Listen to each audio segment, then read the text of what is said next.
सिंहासन 32 कहानियों के इस संग्रह में अब तक आप लोगों ने 13 पुतलियों के द्वारा सुनाई गई कहानियों को सुना। आज 14वीं पुतली सुनैना के द्वारा जो कहानी सुनाई गई उसे आप लोगों को सुना रही हूँ। कृपया ध्यान पूर्वक और अंत तक अवश्य सुने। मेरे इस चैनल को सब्सक्राइब कर दीजिएगा अपना चैनल समझकर। पहले की कहानियों का लिंक डिस्क्रिप्शन में दिया गया है, आप वहां से पहले की कहानियां देख सुन सकते हैं। 14वीं पुतली सुनैना ने महाराज विक्रमादित्य द्वारा एक खूंखार शेर के शिकार की कथा सुनाई, उसे आप लोग भी अंत तक जरूर देखिए सुनिएगा। राजा विक्रमादित्य के अंदर प्रजापालक राजा के सारे गुण मौजूद थे। वे गुणों के सागर थे। उन जैसा न्यायप्रिय, दानी और त्यागी और कोई दूसरा न था।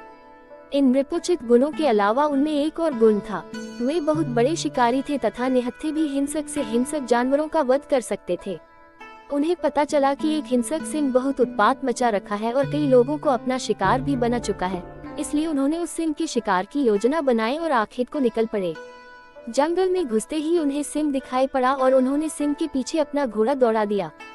वह सिंह कुछ दूर पर एक घनी झाड़ी में घुस गया। राजा घोड़े से कूदे और उस सिंह की तलाश करने लगे।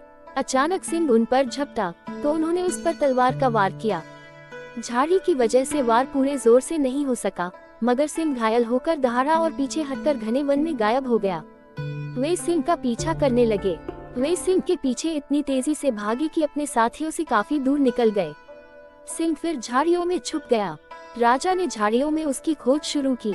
अचानक उस शेर ने राजा के घोड़े पर हमला कर दिया और उसे गहरे घाव दे दिए। घोड़ा भय और दर्द से हिनहिनाया तो राजा पलटे। घोड़े के घावों से खून का फव्वारा फूट पड़ा। राजा ने दूसरे हमले से घोड़े को तो बचा लिया, मगर उसके बहते खून ने उन्हें चिंतित कर दिया। वे सिंह से उसकी रक्षा के लिए उसे किसी सुरक्षित जगह ले जाना चाहते थे, इसलिए उसे लेकर आगे बढ़े। उन्हें उस घने वन में दिशा का बिल्कुल ज्ञान नहीं रहा। एक जगह उन्होंने एक छोटी सी नदी बहती देखी। वे घोड़े को लेकर नदी तक आए ही थे कि घोड़े ने रक्त अधिक बह जाने के कारण दम तोड़ दिया। उसे मरता देख राजा दुख से भर उठे। संध्या गहराने लगी थी, इसलिए उन्होंने आगे न बढ़ना ही बुद्धिमानी समझा। वे एक वृक्ष से टिककर अपनी थकान उतारने लगे। कुछ ही क्षणों बाद उनका ध्यान नदी की धारा में हो रहे कोलाहल की ओर गया। उन्होंने देखा दो व्यक्ति एक तैरते हुए शव को दोनों ओर से पकड़े झगड़ रहे हैं। लड़ते लड़ते वे दोनों शव को किनारे लाए। उन्होंने देखा कि उनमें से एक मानव मुंडों की माला पहने बीभत्स दिखने वाला कापालिक है तथा दूसरा एक बेताल है जिसकी पीठ का ऊपरी हिस्सा नदी के ऊपर उल्टा सा दिख रहा था। वे दोनों उस शव पर अपना अपना अधिकार जता रहे थे। कापालिक का कहना था कि यह शव उसने तांत्रिक साधना के लिए पकड़ा है और बेताल उस शव को खाकर अपनी भूख मिटाना चाहता था। दोनों में से कोई भी अपना दावा छोड़ने को तैयार नहीं था। विक्रम को सामने पाकर उन्होंने उन पर न्याय का भार सौंपना चाहा तो विक्रम ने अपनी शर्त रखी। पहली यह कि उनका फैसला दोनों को मान्य होगा और दूसरी कि उन्हें वे न्याय के लिए शुल्क अदा करेंगे। कापालिक ने उन्हें शुल्क के रूप में एक बटुआ दिया जो चमत्कारी था तथा मानने पर कुछ भी दे सकता था। बेताल ने उन्हें मोहिनी काष्ठ का टुकड़ा दिया जिसे घिसकर चंदन की तरह लगाकर अदृश्य हुआ जा सकता था। उन्होंने बेताल को भूख मिटाने के लिए अपना मृत घोड़ा दे दिया तथा कापालिक को तंत्र साधना के लिए शव। इस न्याय से दोनों बहुत खुश हुए तथा संतुष्ट होकर चले गए। रात घिर आई थी और राजा को जोरों की भूख लगी थी, इसलिए उन्होंने बटुए से भोजन मांगा। तरह तरह के व्यंजन उपस्थित हुए और राजा ने अपनी भूख मिटाई।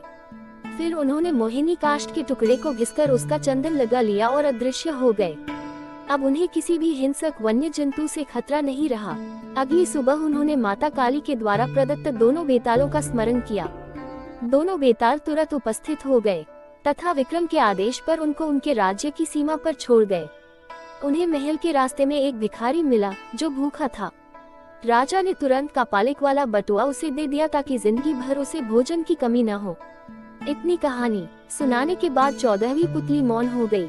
राजा भोज विक्रमादित्य के ही ख्यालों में गुम थे कि 15वीं पुतली जिसका नाम सुंदरवती था अगली कहानी सुनाने के लिए सिंहासन से बाहर निकल राजा भोज के सम्मुख खड़ी हो गई और राजा भोज को महाराज विक्रमादित्य के बारे में एक और नई कहानी सुनाने लगी।